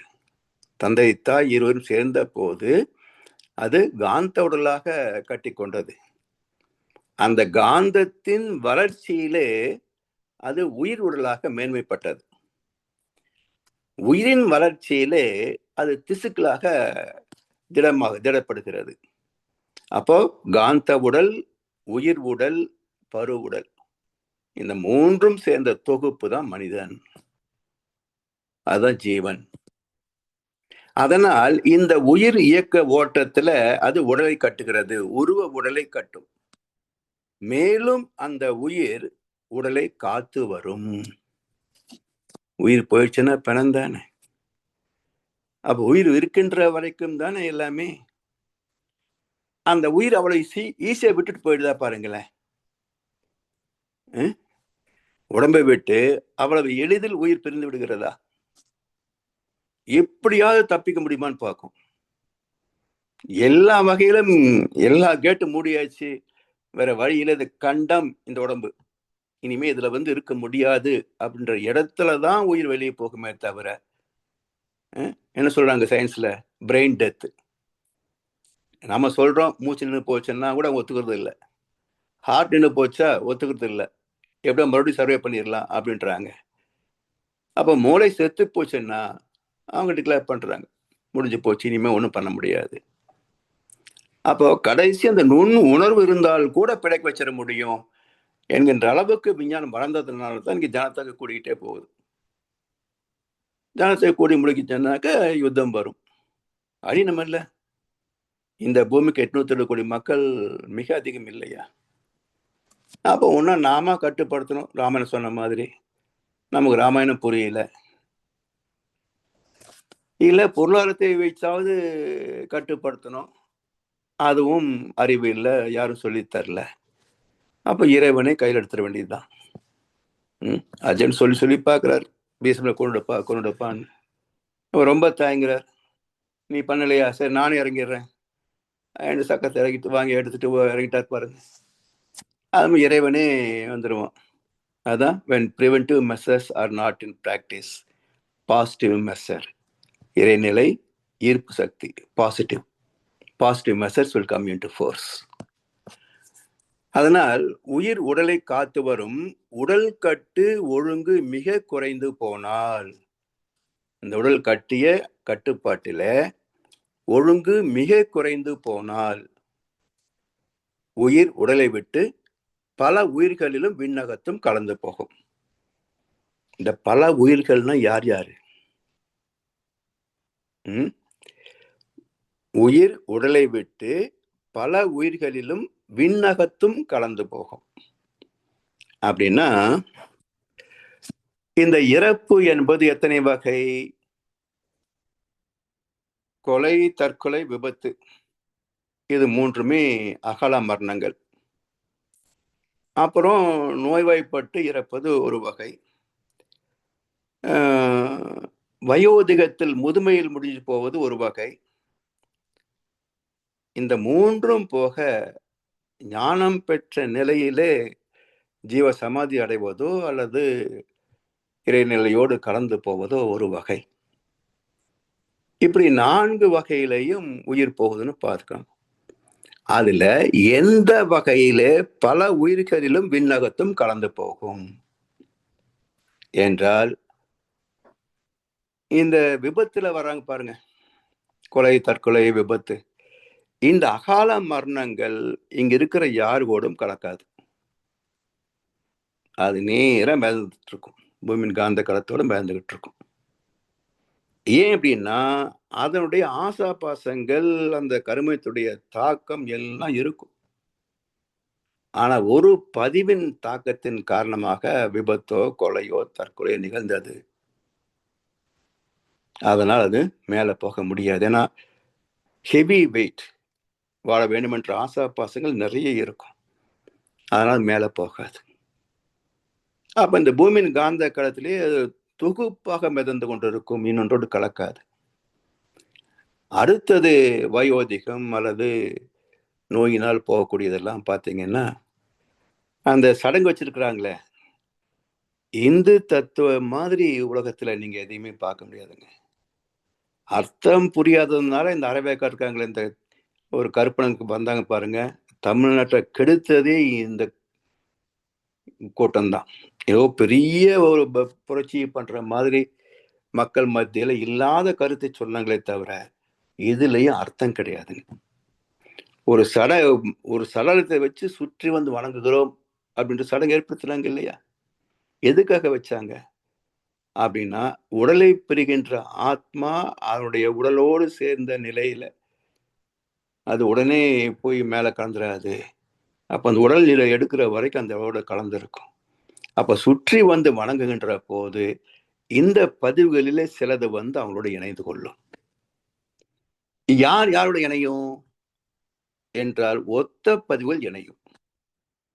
நல்ல சாப்பிட்ற ஐட்டத்துல இன்ட்ரெஸ்டா ஒரு ஆளா அவர் கூட இந்த இன்னும் கொஞ்சம் சாப்பிடலாமேன்ற ஆசைகள்லாம் அதில் லிங்க் ஆகிடும். ஊர் சுற்றுற ஆசைகளாக யார் ட்ராவல் வேலை பார்க்குறாங்களோ, அதாவது அவங்களுடைய ரத்த சொந்தத்தில் அவங்களோட இணைந்து கொள்ளும். இப்படி குணங்கள் பிரிந்து பிரிந்து சுற்றி வந்து வணங்குகின்ற நெருங்கிய உறவு, பேரன், குழந்தைகள், குடும்ப உறுப்பினர்கள், நெருங்கிய பந்துக்கள், பிறகு நண்பர்கள் யாரும் சுற்றி வராங்களோ அது. ஸோ இப்படி எதுக்கு அதை வச்சாங்க அப்படின்னா, உன்னுடைய பதிவுகளை நாங்கள் வாழ்ந்து முடிச்சிடுறோம், நீ கிளம்பு, உன்னுடைய எடையை குறைத்து கொண்டு நீ கிளம்பு என்பதற்காக இதை வச்சாங்க. சரி, அடுத்து என்ன ஆகுது? இது பூரா வந்துருமானா வராது. அப்ப சில குணங்கள் மட்டுமே பிரிந்தது, மிச்சம் மீது அழுத்தமானது உள்ள இருக்கும். அதாவது சொல்ல போனா இந்த லேட்டன்ட் பேட்டர்ன் கேரக்டர் சொல்றோம் பாருங்க, அடக்கம் பெற்றது, எழுச்சி பெற்றது. எழுச்சி பெற்றது உள்ள பதிவுகள் தான் மிக்சிங் ஆகும். அடக்கம் பெற்றதுல வெளியே வராது. அது அப்படியே வான்காந்த களத்துக்கு போயிடும், பூமியின் காந்த களத்துக்கு போயிடும். அங்கே இருந்து கொண்டு அது தொகுப்பாக, அதாவது தொகுப்புன்னா எல்லாருடைய இதுவும் கலந்த நிலையில இருக்கும். எல்லாம் என்ன, எப்படி எடுத்தாலும் எல்லாம் மனிதனுடைய வாழ்க்கையில எத்தனை அனுபவம் இருக்க முடியுங்க? சில கோடியை வச்சுக்கீங்களேன், அதுக்கு மேல ஒன்னும் நம்ம தூக்க முடியும். அப்போ மனிதன் தோன்றிய காலத்தில் இன்று வரைக்கும் வெரைட்டி அதிகமே தவிர அடிப்படை 5 புலன் தானே, அதற்கு சார்ந்ததுதான் அனுபவங்கள் இல்லையா? ஆதி மனிதனுக்கு 5 புலன், இன்னைக்கு நம்ம 10 புலனா இருக்குது. அதே 5 தானே. என்ன அன்னைக்கு ஸ்வீட் அவன் சாப்பிடல, பழங்கள் மட்டும்தான் சாப்பிட்டான். இன்னைக்கு நாம செயற்கையில இனிப்பு தயார் பண்ணி 100கணக்கில் சாப்பிட்றோம். இவ்வளவுதானே வித்தியாசம். எனவே நீங்க எப்படி கூட்டி பார்த்தாலும் எல்லாமே புலன் அளவில பார்க்கிற போது தொகுப்பாக பிரித்து விடலாம். அப்ப இது போன்ற போகக்கூடிய ஆத்மாக்கள் என்ன ஆகுது? அது பூமியின் காந்த களத்தோடு இணைந்து நிற்கும். அங்கு இருந்து கொண்டு வாழ்கிற மக்களோடு இணையும். ஸோ அதைத்தான் டாக்டர் புரூஸ் ஹாரல் லிப்டன் வந்து இந்த பூமியின் காந்த களம் நாம இணைந்திருக்கிறோம். அவருடைய கருத்துக்கும் மகர்ஷி கருத்துக்கும் என்ன பேதம் என்றால், அவர் நமக்கு எண்ணம் வருவது அவங்க பிரதிபலிப்பு தான்ட்டார். சாமி என்ன சொல்றாங்க, அப்படி இல்லை, அப்படி இருந்தாலும் எல்லா எண்ணங்களும் நம்மகிட்ட வரும் இல்ல. எதை நாம் டியூன் பண்ணுகிறோமோ அது மட்டும்தான் நம்மகிட்ட ஆக்டிவேட் ஆகும். எப்படி டிவியில, செல்போன்ல கோடிக்கணக்கான செல்போன்ஸ் இருந்தாலும் யாரு கூட பேசுறோமோ அவங்க மட்டும்தான் லைன்ல வர்றாங்க. 820 கோடி மக்களும் லைன்ல வர்றாங்களா? அதுபோல் துல்லியமான இணைப்பு இருக்கிறது. ஸோ நாம ஆசைப்பட்டாலோ கவலைப்பட்டாலோ அதை சார்ந்த எண்ணங்கள் அங்கிருந்து இருக்கிற அது கூட இணைந்து நமக்கு வேகத்தை கொடுக்கும் என்பது மகர்ஷியுடைய அற்புதமான விளக்கம் இது. ஸோ விஞ்ஞானத்தை விட ஒரு முழுமையான விளக்கத்தை மகர்ஷி கொடுத்திருக்கின்றாங்க. அப்படி உடலிலும் விண்ணகத்திலும் கலந்து போகும். சரி, இந்த 2 கவியோடு இன்றைக்கு விளக்கத்தை நிறைவு செய்வோம். வாய்ப்படைத்தனருக்கும் செவிமடுத்தனருக்கும் நன்றி பாராட்டி இன்றைய சிந்தனை உரையை நிறைவு செய்கின்றோம். வாழ்க வளமுடன்.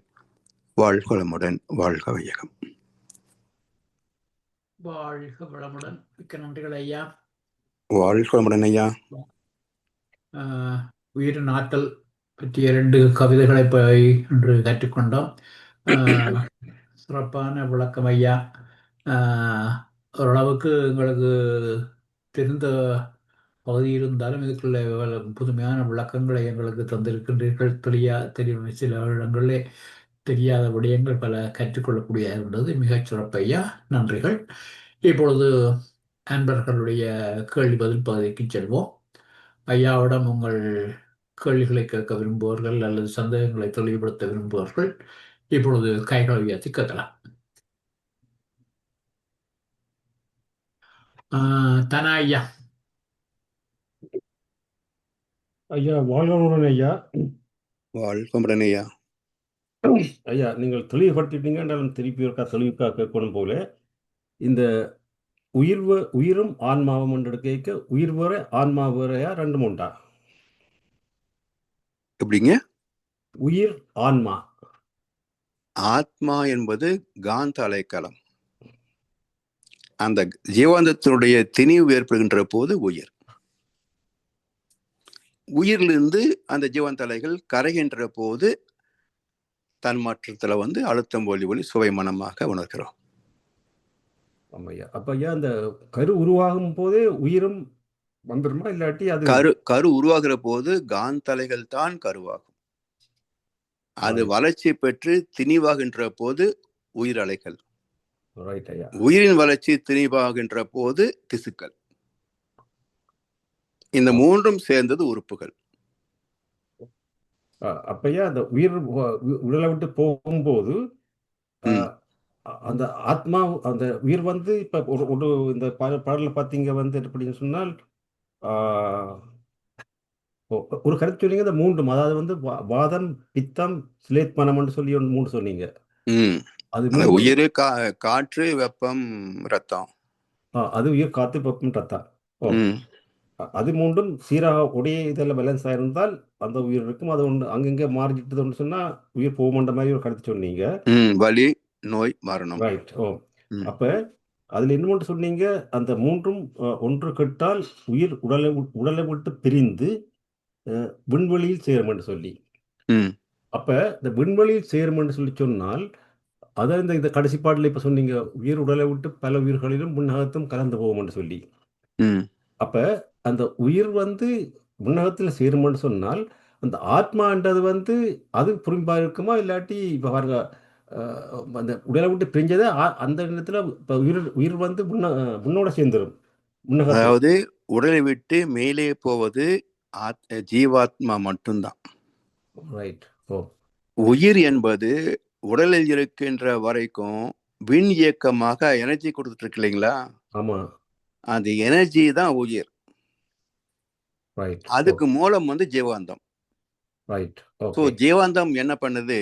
உயிராக சுழற்சி பெற்று அதிலிருந்து வெளிவருகின்ற போது சற்று அழுத்தமாக வெளிவரும். அதுதான் தன்மாற்றம் அடைந்து தொடு உணர்வு, சுவை, வாசனை, பார்வை, ஓசையாக உணரப்படும்.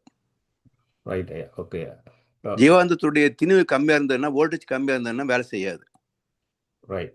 இப்போ கோமால் இருக்கவங்களுக்கு என்ன ஆச்சுன்னா, ஜீவாந்தம் இருக்குது, உயிர் இருக்குது, ஆனா உயிரிலிருந்து வெளிப்படக்கூடிய ஜீவாந்தத்தின் அளவு குறைவு.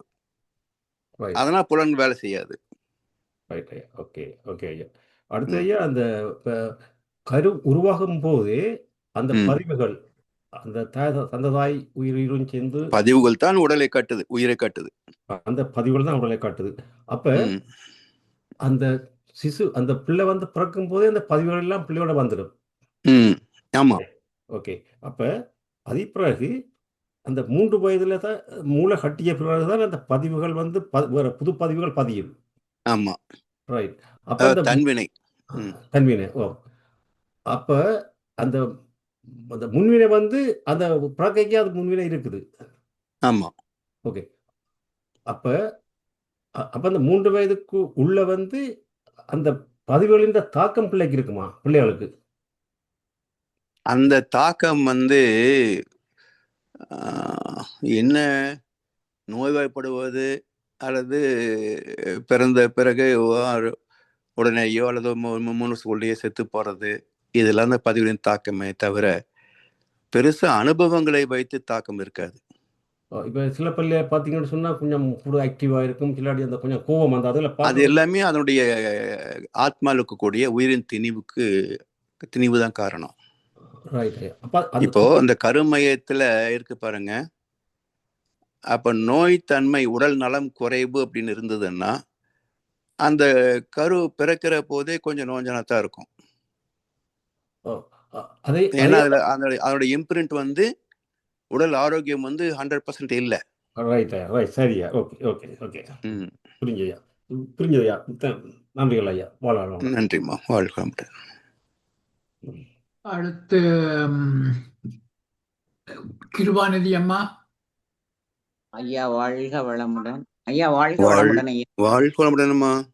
ஐயா வாழ்க ரொம்ப சிறப்புயா. அதாவது பொதுவா அரசியல் பேச்சுக்களை தான் மேடைன்னு சொல்லுவாங்க. இதுல ஜூம்ல உங்க இந்த ஹார்லிஸ பத்தி சொன்னது தன்னால இருந்தா கூட ஒரு 1/2 மணி நேரம் சிரிச்சேன் ஐயா.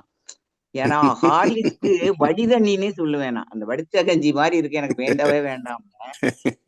சொல்லிட்டு நானே தன்னால ஒரு 1/2 மணி நேரம் சிரிச்சுக்கிட்டே இருந்தேன், ஜூம் முடிகிற வரைக்கும் கூட. ரொம்ப சிறப்பு. நன்றி ஐயா. வாழ்க வளமுடன். ஐயா நீங்க இப்ப வந்து ஒரு 3 நாளைக்கு முன்னாடி சிக்காகோல பேசையில இறைத்துகள்கள் தான் காந்தத்துகள் அப்படிங்கறத வந்து கம்பேர் பண்ணி சூப்பரா இருந்துச்சுயா. அத கூட நான் எழுதி வச்சு உங்களுக்கு போன் பண்ணேன், நீங்க எடுக்கல. அத பத்தி பரவாயில்லையா, இதத்தான் நான் கேட்கலாம் ஐயா. இன்னொன்னு, இப்ப நீங்க இப்ப சொன்னீங்க ஐயாட்ட கரு உருவாகிலேயே காந்தத்துகள் உருவாயுதுன்னா அப்ப அது இறைத்துகள்னே வச்சுக்கலாம் ஐயா? இல்ல, இறைத்துகளை வச்சுக்கலாம். ஆனா இறைத்து உள்ள இருக்கும். ஆனா ரெக்கார்டிங்ஸ் எல்லாமே 40x40 தான் இருக்கும். ஆச்சுங்களா? அதனால அந்த கரு உருவாகின்ற போது அந்த 0 - 40 வரைக்கும் உள்ள இருக்கும் ரெக்கார்ட்ஸ். அது வந்து முன்வினை, சஞ்சித கர்மா அதெல்லாம். சோ கருவாகின்ற போதே இந்த வினைகள் தான் கருவாகுது. சரிங்களா? அம்மா அப்பா உயிரினுடைய வினைகள் தான் அங்க ஒண்ணு சேர்ந்து கருவாகுது. அப்ப சேரும் போதே அது 0 - 40 வரைக்கும் உள்ள இருக்கும். அதனால பதிவு எப்பவுமே 14 கீழே போகாது. சரிங்களா? புரியுது புரியுதுயா புரியுது. ஏன்னா உயிர் வந்த பிறகுதானே பதிவு. ஆமாய்யா. இல்லைங்களா? பஞ்சபூதங்கள்ல மையம் மட்டும்தானே, அதுல அனுபவம் கிடையாது இல்லையா? கண்டிப்பா. அதனால உயிர் வந்தது வந்து நவகோள்கள், பூமி 9 ஒரு 5 14 இல்லைங்களா? அதனால 14க்கு மேலதான் ரெக்கார்ட்ஸ் இருக்கும். அது 40 வரைக்கும் போகும். ஏன்னா நட்சத்திரம் 27. சரிங்களா? ஓகே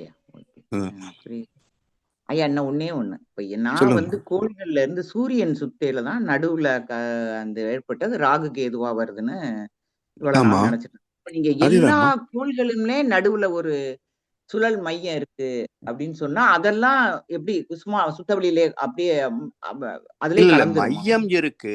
ஆனா சூரியன்ல மட்டும்தான் அந்த மையத்துல இருக்கின்ற ஆற்றல் வந்து வெளியே வருது. 2 பக்கம் பீரிட்டு அது ஒரு பைப் லைன் மாதிரி மேல வரும். அதனால தான் ராகு கேது வந்து பாம்பா உருவம் பண்ணினாங்க, நீளமா இருக்கிறதுனால. மற்றபடி ராகு கேது பாம்பு கிடையாது. அது ஒரு நீல் பாதை. அந்த பிளாக் ஹோல் அப்படின்றது அந்த சூரிய மையத்திலிருந்து அந்த கருந்துளை வழியாக 2 பக்கம் நேர் ஆப்போசிட்ல பீரிட்டு 2 பக்கம் போகும். அதான் ஒரு பக்கம் ராகுன்னு சொல்லுவாங்க, ஒரு பக்கம் கேதுன்னு சொல்லக்கூடியது. ரொம்ப சிறப்பியா. நன்றி ஐயா. வாழ்க வளமுடன். நன்றிம்மா. வாழ்க வளமுடன். நன்றி. வாழ்க வளமுடன். வாழ்க வளமுடன். அடுத்து தேவி அம்மா.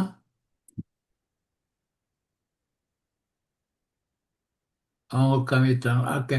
அடுத்து காந்திமதி லக்ஷ்மணன் அம்மா.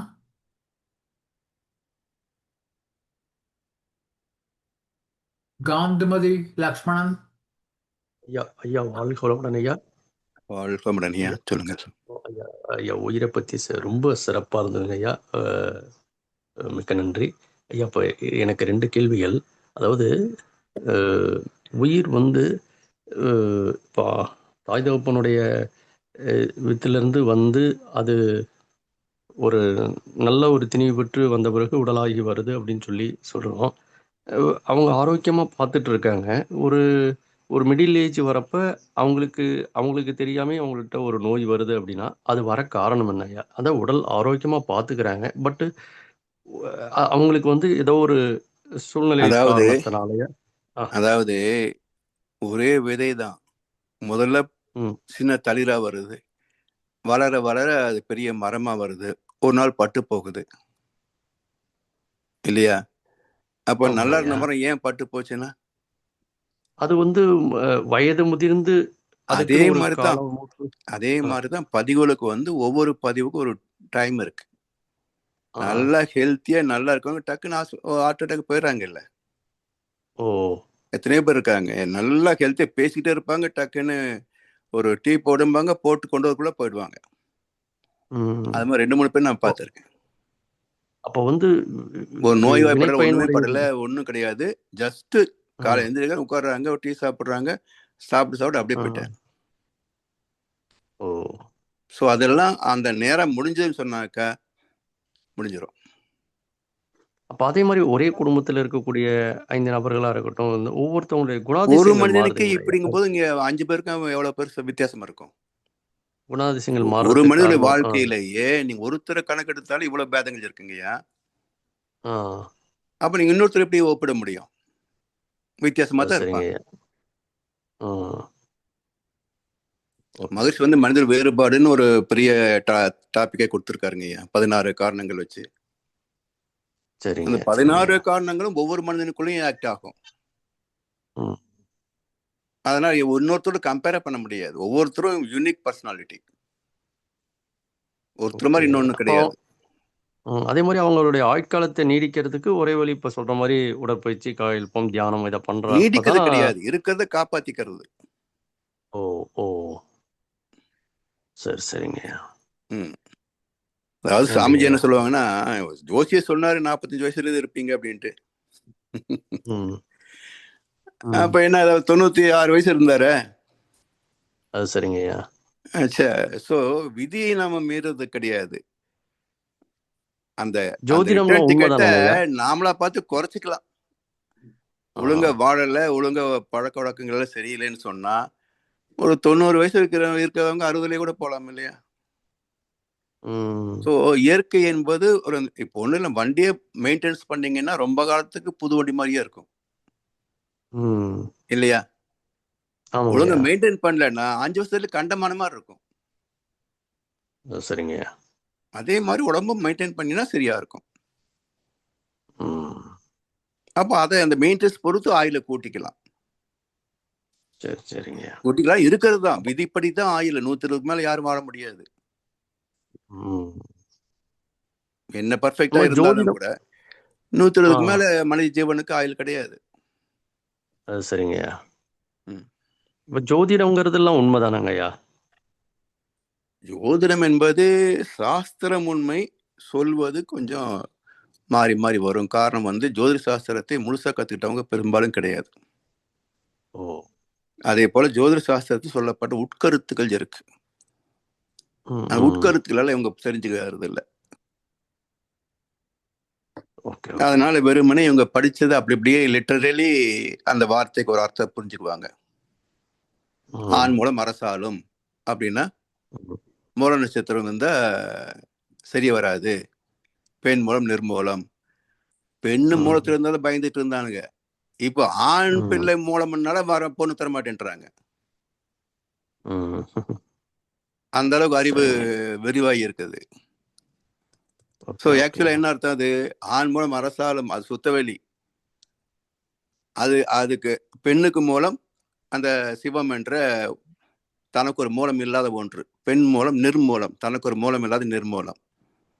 ஸோ தத்துவத்தை சொல்லப்பட்ட தூக்கி இங்க வச்சுக்கிட்டு மக்களை எல்லாம் குழப்பிட்டானுங்க. மூலம் இருந்தா கல்யாணம் பண்ணிக்க வேண்டாம், பொண்ணு கிடைச்சி பொண்ணு இருந்தா மாப்பிள்ளை கிடைக்கிறது இல்லை, மாப்பிள்ளை இருந்தா பொண்ணு கிடைக்கிறது இல்லைன்னு பண்ணி வச்சுட்டாங்க. இது மாதிரி வந்து இன்றைக்குள்ள நிலையில வந்து குழப்பங்கள் நிறைய இருக்கும். சாஸ்திரம் கரெக்டா இருக்கும். சரி சரிங்க. ரொம்ப சிறப்புங்க ஐயா. வாழ்க வளமுடன் ஐயா. நன்றிங்க ஐயா, வாய்ப்பு கொடுத்தமைக்கு. வாழ்க வளமுடன். வாழ்க வளமுடன் ஐயா. வாழ்க வளமுடன். அடுத்து தேவி, அன்மியூட் பண்ணிட்டு பேசுங்கள்.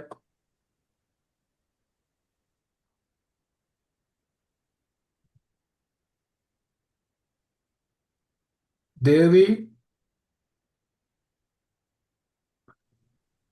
இல்ல, தனா ஐயா.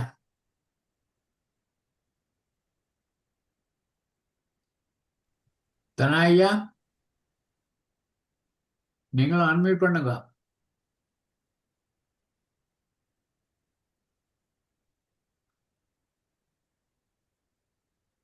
வாழ்க வளமுடன் ஐயா. வாழ்க வளமுடன் தேவி, சொல்லுங்க.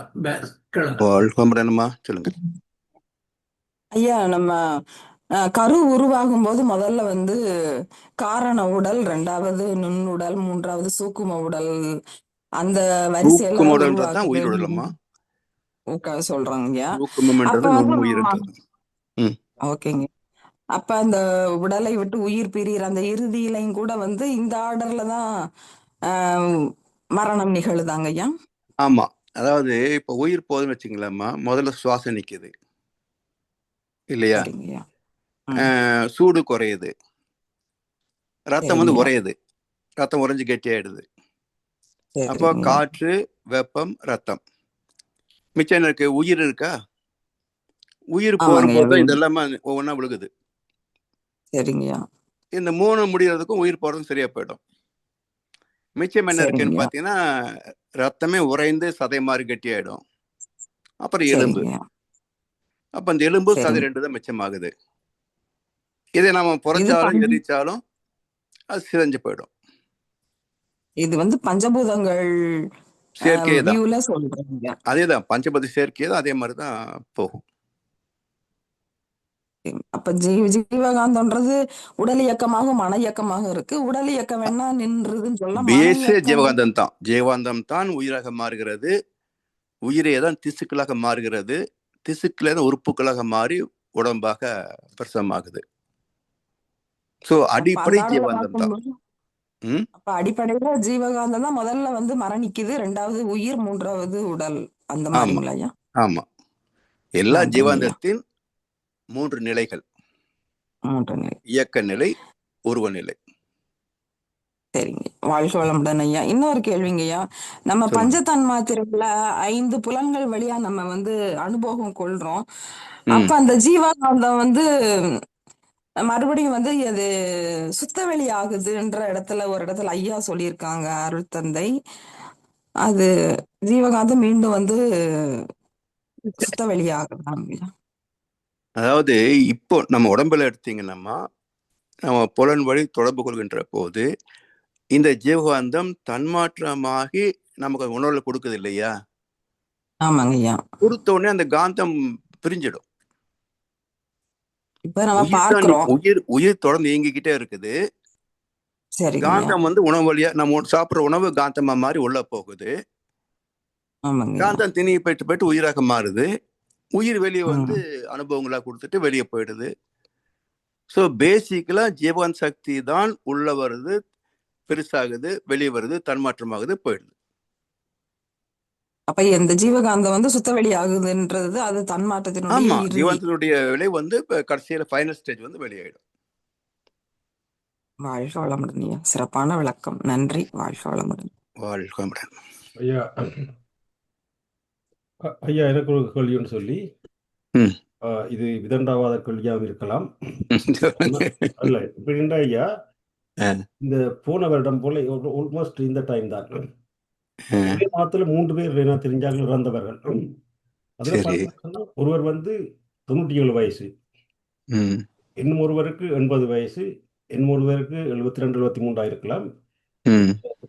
80 வயசும் 97 வயசும் நமக்கு நெருங்கி பழகிய நல்லா தெரிஞ்சாக்கள். மன்றத்துக்கு வேற அப்பாவும் பழக்கம். இப்ப பாத்தீங்கன்னு சொன்னால் இவற்றை 3 பேற்ற வாழ்க்கை முறையும் வேற மாதிரி. இப்ப பாத்தீங்கன்னு சொன்னால் இந்த 80 வயசு வரை எடுத்தால் அவர் வந்து அடிக்கடி வீட்டை போனால் அவருக்கு எந்த விதமான கட்டுப்பாடும் கிடையாது. அவருக்கு அந்த இந்த பெரிசா ஆழ்ந்த அறிவண்டி இல்லை, ஆத்மீகம் அப்படின்னு எல்லாம் சாப்பிடுவார், நல்லா என்ஜாய் பண்ணுவார், ட்ராவல் பண்ணுவார், எல்லாரும் அப்படி அப்படின்னு சொல்லி அவர்கிட்ட இது. ஆனால் அவரும் வந்து வழியாக வாழ்ந்து அவருக்கு டக்குன்னு ஹார்ட் அட்டாக். அதாவது வந்து ஒரு அந்த அந்த நான் அவர் அதுக்கு முதல்களையும் சந்திச்சேன் நான். நெஞ்சில் உதண்டு சொல்லி சொன்னார், ஏதோ சத்தி எடுத்தார், ஹாஸ்பிட்டலுக்கு கொண்டு போனாங்க, ஐசியூல எல்லாம் போட்டுக்கிட்டு அந்த நைட்டு அவர் பாஸ் ஆகிட்டார். அவர் அடுத்தது வந்து அதே ஆல்மோஸ்ட் சேம் இது. இந்த இவருக்கு 72 73 வயசு இருக்கும். அவர் வந்து மன்றத்துக்கு வரவர். அவர் வந்து சைவம், ஒழுங்காக எக்ஸசைஸ் எல்லாம் அப்படி அவர்கிட்ட எனக்கு பர்சனலாக அவரோட பழகினான். பட் அந்த மன்றத்துக்கு வரைக்கும் அவரோட பேசி பழக்கம். அவர்கிட்ட ஃபியூனலுக்கும் போனான். அவர் வந்து அதே இதுதான். அவரும் வந்து ஒரு நாள் தான் அவருக்கு மயங்கி விழுந்தாராம் ஹாஸ்பிட்டலில். ஒரு நாள் சரி. அந்த 97 வயசு அவர். அவரோட நான் மிகவும் நெருங்கி பழகினது. அவர் எல்லா விதமான டிசிப்ளினும் இருக்கு. அதாவது வந்து அவர் அந்த விதத்தியத்தில் வர இல்லை, பட் அந்த கால் எழும்பி தியானம் செய்வார், சாப்பாட்டில் கண்ட்ரோல், டிசிப்ளின் ஃபைன். அப்படி அவர் வந்து தனியாக இருந்தவர். ஒரு ஒரு ஒரு ஹோமில் ஹோம் இன் த சென்ஸ் அவர் ஒரு ஒரு டிபார்ட்மெண்ட்ல இருந்தவர். வந்து நான் ஒரு இறக்கிறதுக்கு 2 வீக்ஸ்க்கு மேலே சந்திக்கினேன். ஆக 2 வீக்ஸ் தான் ஹோமில் இருந்தவர். ஹோம் சாராத்தா இருந்தவர் இருந்து பிறந்தார், விழுந்த அந்த விழுந்தத்தாலே அப்படின்னு சொல்லி அவர் அப்படி ஓகே. அப்போ அந்த டிசிப்ளினாக ஒழுங்காக இருந்து அப்போ இப்போ ஒரு ஆன்சர் பண்ணி ஒரு ஆளுக்கு நாங்கள் அந்த எக்ஸசைஸ் செய்து தியானங்கள் செய்து அப்படி ஒழுங்காக போக வைக்க அதை நீடிக்கலாம். இப்போ 50 வயது இருக்கிறவர் வந்து அங்காலே 75 80 வயசு அந்த அதை நீடிக்கலாம். பட் அந்த 120 தான் அந்த லிமிட். ஓகே அப்படின்னு சொல்லி பாருங்க. இப்போ அது நீடிக்கலாம் இல்லை, அவருக்கு விதி வந்து இப்போ அவர்கிட்ட கருவிலையோ அந்த பதிவிலையோ அவருக்கு வந்து 50 வயதாக இறக்க வேணும் அப்படின்னு சொல்லி இருக்கணும்னு வைப்பார். அப்படி இருந்தால் அதை நீடிக்கலாமா? அது ஒரு கேள்வி. இதெல்லாம் செய்யுது. அதாவதுங்கய்யா, இந்த நீடித்தல் அப்படின்னு என்னன்னா, அந்த என்ன சொல்லுவது, இப்போ நம்ம புராண கதை தத்துவ ரீதியாக என்ன சொல்லுவாங்க, யம தர்மன் எருமையில வர்றார் இல்லையா? எருமை இருக்கிறதுலயே மெதுவா போகக்கூடிய எருமை மாதிரி நகரையே அப்படிம்பாங்க. அப்போ யமன் ஒரு குறிப்பிட்ட ஆயுசு வரைக்கும் நமக்கு வச்சுட்டு மெதுவா வந்துட்டு இருக்கிறாரு. இப்ப நாம அப்பாச்சி பைக்ல வேகமா போய் மோதிக்கிட்டா இப்ப யமன் என்ன பண்ணுவாருங்க இல்லையா? அப்போ செயலிலே அலட்சியம். அது மாதிரி இறைவன் தந்த ஆயுள் என்பது அது எந்த லெவல்ல நம்ம நிக்கணும் போகணுமோ அந்த லெவல்ல நிற்கும். அதை மெயின்டைன் பண்றதுக்கு நாம இந்த முறையான வாழ்க்கை போனா தான் அதை மெயின்டைன் பண்ண முடியும். இல்ல நம்ம அதுக்கு எனக்கு 100 வயசு இருக்குது அப்படின்னு சொல்லி ரயில் தண்டவாளத்தில் போய் நின்னாக்கா 100 வயசு வாழ முடியுமா? ஸோ இது போல ஒரு மனிதனுடைய ஆயுள் மட்டும் இல்லைங்க, 7 சம்பத்துக்கள் உடல் நலம் என்பதில் ஆயுளும் நிச்சயமா ஆயுளும் அடங்கி இருக்கும். இது எல்லாமே ஏற்கனவே ப்ளூ பிரிண்டட் தான். ஸோ நம்முடைய செயல்பாடுகள், அதாவது மனிதனுக்கு மட்டும்தான் இந்த இயற்கையோடு ஒத்து போவதும் எதிர்த்து போவதும் என்ற இரட்டை நிலை. 5 விலங்குகள் வரைக்கும் அந்த சாய்ஸ் கிடையாதுங்க. அதெல்லாம் இயற்கையோட ஒத்துதான் போக முடியுமா தவிர எதிர்த்து போக முடியாது. நாம இந்த சிந்தனை என்ற 6வது அறிவை வச்சுக்கிட்டு எதிர்த்து போகவும் முயற்சி பண்றோம், விதியை வெல்ல முடியுமான்னு. ஸோ அப்படியெல்லாம் ஒன்றும் வெல்ல முடியாது. அதுக்கு தகுந்த விளைவு இடையிலே போயிடும். இந்த வினைப்பதிவுகளில் வந்து ரொம்ப நுணுக்கமான விஷயங்கய்யா. ரமண மகர்ஷி, ராமகிருஷ்ண பரமஹம்சர், நம்ம மகர்ஷி எடுத்து பாருங்க, எல்லாம் ஹாஸ்பிட்டலில் கடைசி காலத்தில் நோய்வாய்ப்பட்டு தான் போயிருக்காங்க. அப்படின்னா அவங்களாம் என்ன சொல்லுவாங்க இல்லையா? ஆனால் சாதாரண இருந்தவங்க வந்து நான் சொன்ன பாருங்க 2 வயசுல எனக்கு தெரிஞ்சு டக்குன்னு போயிட்டாங்க. அப்போ இதை வச்சு புண்ணியமா பாவின்னு பேச முடியுமா? இல்லை. ஸோ நம்முடைய கருமையம் என்பது மிகப்பெரிய ட்ரெஷருங்கய்யா. இதை புரிஞ்சுக்கிட்டு இதுக்கு எதுக்குன்ற கண்டுபிடிக்கிறதுக்கு தத்துவத்தில் தெளிந்த அறிவு இருந்தால் தான் அதை புரிஞ்சுக்க முடியும். ஆமாய்யா. அது அப்பா ஐயா இந்த கேள்வி என்னன்னு சொன்னா, அந்த அதாவது அந்த பதிவு தான், அந்த பதிவின்படி தான் போய்கொண்டிருக்கும். அதை மாற்ற முடியாது. பதிவு தான் உச்சகட்டம். உச்சகட்டம். ஆம்.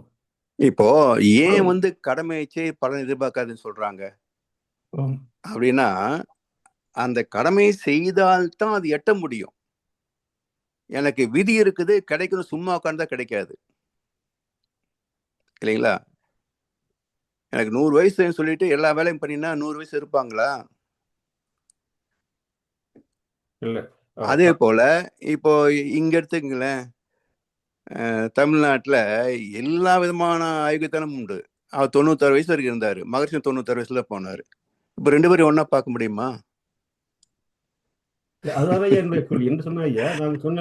அதாவது அதாங்கய்யா, இந்த கருமையத்தில் உள்ள பதிவுகள் என்பது ரொம்ப ரொம்ப காம்ப்ளிகேட்டட். எப்படி சொல்லணும்னா, நாம ஒரு நம்பருக்குள்ள எத்தனை ஃபிராக்ஷன் பண்ண முடியுங்கய்யா? 1 2 இடையில எத்தனை ஃபிராக்ஷன் போட முடியும்? அது மாதிரி இந்த 27 லெவல் தான் நமக்கு. 14 to 40 27 லெவல் தான். இதுக்குள்ள எத்தனை கோடி பதிவு உள்ள இருக்கு பாருங்க. இங்க ஒரு கருத்து சொல்லவாயா? சொல்லுமா.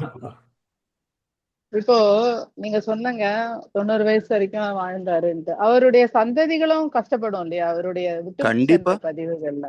ஆனா நம்ம மகரிஷி போன்ற மகான்கள் நல்ல பதிவுகளை தான் விட்டு செஞ்சிருக்காங்க. சோ அது உலகத்துக்கு நன்மையை தான் செய்யுது. அதத்தான் சொல்றாரு. சோ அவங்க உடல் அளவுல துன்பப்பட்டாலும் அவங்களுடைய அந்த மனநிலை, சிந்தனை, அவங்களுடைய எண்ணங்கள் தூய்மை பெற்றதுனால உலகத்துக்கு நல்லது நடக்குது. ஆனா அவங்க மற்றவர்கள் அந்த உணராததுனால, வாழ்க்கை இன்னும் மோசமா வாழ்ந்ததுனால இன்னும் அவங்களுடைய சந்ததிகளும் அனுபவிச்சுட்டு தான் இருப்பாங்க. அந்த உடல் அளவுலே ஆகட்டும், மனதளவுலே ஆகட்டும், பொருள் அளவுல ஆகட்டும், எல்லா விதத்திலயும் அவங்களால மத்தவங்களுக்கும் நிறைய துன்பங்கள் விளைஞ்சுட்டுதான் இருக்கும். அதுதான் அந்த பதிவுகளினுடைய தாக்கம் அப்படின்னு நம்ம எடுத்துக்கணும் அப்படின்னு. அது கரெக்ட், நீங்க சொல்ல ரொம்ப கரெக்ட் ஐயா. இதுல கேள்வி என்று சொன்னா ஐயா, இப்ப அது நான் ஐயா, இதுல கேள்வி என்று சொன்னா, இப்ப நான் சொன்ன ஒருத்தர் 80 வரைக்கும் படிவாக, அதாவது அவருக்கு எப்படி விருப்பம் அப்படி இல்லாம வாழ்ந்து அவர் 80 வயது போயிட்டார். அடுத்த வருஷம் 22 வயசு. நான் எனக்கு அவர் ஒரு 5-6 வருஷமா தெரியும். அவர் மிஸ் பண்ண மாட்டார். சின்ன வயக்கெல்லாம் வருவார். எல்லாம் என்ன எல்லாம் எக்ஸசைஸ் செய்வார், எல்லாம் செய்வார். அப்படி இருக்க இப்ப எனக்கு என்னன்னு சொன்னா, இந்த ஒரு வருஷமா இந்த கேள்வி எனக்கு மனத்துக்கு ஏன்னு சொல்லி எல்லா விதமா ஆராய்ச்சி பார்த்துனான். எனக்கு அதுக்கு ஆன்சர் கொடுக்க முடியவில்லை. அதை நான் உங்களுக்கு என்னன்னு சொல்லிக்கணும். இல்லைங்க, நீங்க இப்படி பாருங்க. இப்போ என்னுடைய ஆபீஸ்ல 2 இன்சிடென்ட்டுங்க. ஒருத்தர் மேல ஃபர்ஸ்ட் ஃப்ளோர்ல இருந்து அது குழாய் ஏதோ ரிப்பேர் பண்ண சொல்லி ரிஞ்ச் வச்சு பிரஸ் பண்ணும்போது பேலன்ஸ் தவறி அங்கிருந்து கீழே விழுந்தார். இன்னொருத்தர் பஸ் விட்டு இறங்கி ரோடு கிராஸ் பண்ணும்போது ஒரு பையன் சைக்கிள வந்தவன் அடிச்சு கீழே விழுந்துட்டார். சரிங்களா? இந்த 2ல எஃபெக்ட் என்னன்னு பாருங்க. மேல் மடிந்து கீழே விழுந்தவர் ஒரு வாரம் லீவ் போட்டு வந்துட்டாரு ஆஃபீஸ்க்கு. என்னைய ஆளை காணும் அப்படின்னா, இது மாதிரி ஆயிடுச்சு. சரி என்ன ஆச்சு அப்படின்னா, ஒன்றும் இல்லை, சின்ன கிராய்ஸ் தான், ரெஸ்ட் இது பண்ண சரியா போச்சு அப்படின்ட்டு வந்துட்டார். இந்த சைக்கிள் தள்ளிவிட்டு கீழே விழுந்தாரு, போன் ஃப்ராக்சர் ஆகி பிளேட் போட்டு சர்ஜரி பண்ணி 8 மாசம் பெட்ல இருந்தார். இப்ப யாருக்கு வந்திருந்தா இது கரெக்டு? மேல விழுந்தவருக்கு போன் ஃப்ராக்சர் ஆகி படுத்திருந்தா நியாயம், சைக்கிள் அடிச்சவர் எந்திரிச்சு வந்திருந்தா நியாயம். அப்ப இதைத்தான் சாமின்னு சொல்றாங்க, சிறு தவறு பெரும் விளைவு விளைத்தல் கண்டு சிலர் வினைவின் பயன் கொள்கை தவறென்பார்கள். சரிங்களா? சரியா. அது மாதிரி இந்த வினை விளைவு கருமயம் வெரி காம்ப்ளிகேட்டட் சப்ஜெக்ட். அது புரியுது. அப்படிதான் ஐயா. நான் அது நான் கணக்கா ஐயா இதை பற்றி கணக்கு ஆராய்ச்சி இருக்கிறேன். கடைசியா பார்த்தா நீங்க சொன்ன மாதிரி அது சரியா காம்ப்ளிகேட்டட். இது மாதிரி உங்களுடைய ஆராய்ச்சி சரியான ஆராய்ச்சிங்கய்யா. இது மாதிரி நீ சிந்திச்சு பார்க்கத்தான் நமக்கு இந்த வினை விளைவுன்றது ரொம்ப தெளிவா புரியுங்கய்யா.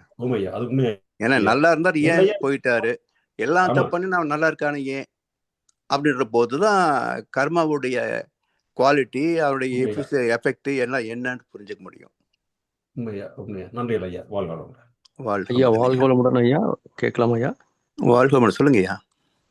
ஐயா இப்போ வினைப்பதிவுகள் தீர்ந்துச்சு அப்படின்னா அவங்களுக்கு பிறவி தொடர் இல்லைன்னு சொல்றாங்க இல்லையா? அப்போ வந்து அந்த நல்ல வினைப்பதிவில் தொடர்ச்சி இருந்தால் தானே இப்போ இருக்கக்கூடிய காலகட்டத்தில் இன்னும் வர ஜென்ரேஷன்லாம் அவங்க மூலியமா நல்லது நடக்க நல்ல செயல்கள் செய்யறதுக்கு ஒரு நல்ல ஒரு வாய்ப்பு இருக்கும்ல ஐயா? அந்த தொடர் ஏன் ஐயா இருக்க மாட்டேங்குது? வாழ்க வளமுடன். இல்ல அந்த தொடர் இருந்துகிட்டே தான் இருக்குது.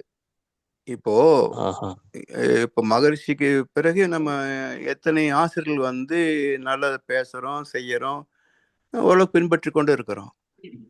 சரிங்களா? அப்போ மகரிஷி வாழ்ந்த காலத்தை எடுத்துக்கிட்டாலும் 60 வருஷம் மக்களுக்காக அவர் தன்னை அர்ப்பணிச்சிருக்கிறார். எத்தனை பேர் கேட்டாங்க, எத்தனை பேர் மாறிட்டாங்க. சோ காரணம் என்ன அப்படி பாத்தீங்கன்னா, அறியாமை, அலட்சியம், உணர்ச்சி வயம். நல்லா சொன்னா கேட்க மாட்டாங்க. அவனுக்கு எது கவர்ச்சியா இருக்கோ அதுதான் ஏத்துக்குவான். இப்போ ஒண்ணும் இல்லை, நீங்க வந்து திருமணத்துக்கு இப்படி எல்லாம் இருக்கணும்னு சொன்னா எத்தனை பேர் முறைப்படி பண்றாங்க.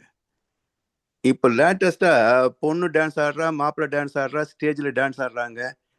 இது ஒரு தெய்வீக பந்தம் சொன்ன காலம் போய் இன்னைக்கு ஒரு ஃபன் கல்ச்சரா மாறி போச்சே. சரிங்கய்யா. இது எப்படி ஏத்துக்கிறாங்க மக்கள்? ஆடம்பரத்தை தான் விரும்புறாங்கய்யா.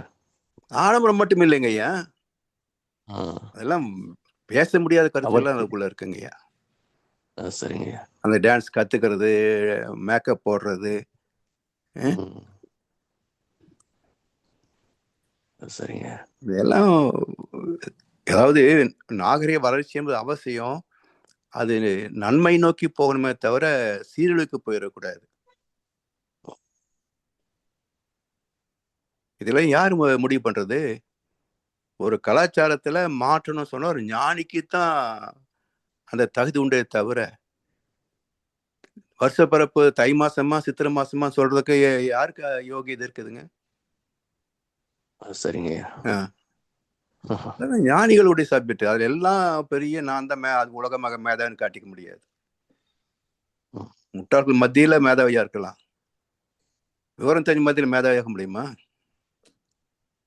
முடியாதுங்கய்யா. சிறப்புங்கய்யா. நன்றிமா. வாழ்க வளமுடன். மிக்க நன்றிகள் ஐயா. நாங்கள் இத்துடன் இன்றைய இந்த கேள்வி பதில் பகுதியை நிறைவு செய்வோம். இதுவரை நேரமும் ஞானக்களஞ்சியம் கவிகளுக்கு உயிர் பற்றிய உயிரின் ஆற்றல் பற்றிய கவிகளுக்கு நமக்கு ஆழமான விளக்கங்களை தந்த முதுநிலை பேராசிரியர் பழனிசாமி ஐயாவுக்கு கருணாஸ் கையோகா மன்றத்தின் சார்பிலே நன்றிகளை தெரிவிப்பதோடு ஐயாவை எல்லோருமாக சேர்ந்து ஒரு தடவை வாழ்த்துவோம். முதுநிலை பேராசிரியர் பழனிசாமி ஐயா, அவரது உடல் நலம், மனவளம், பொருளாதார வளம், அவரின் அன்பு குடும்பம், அவரது வேதாத்திரிய தொண்டு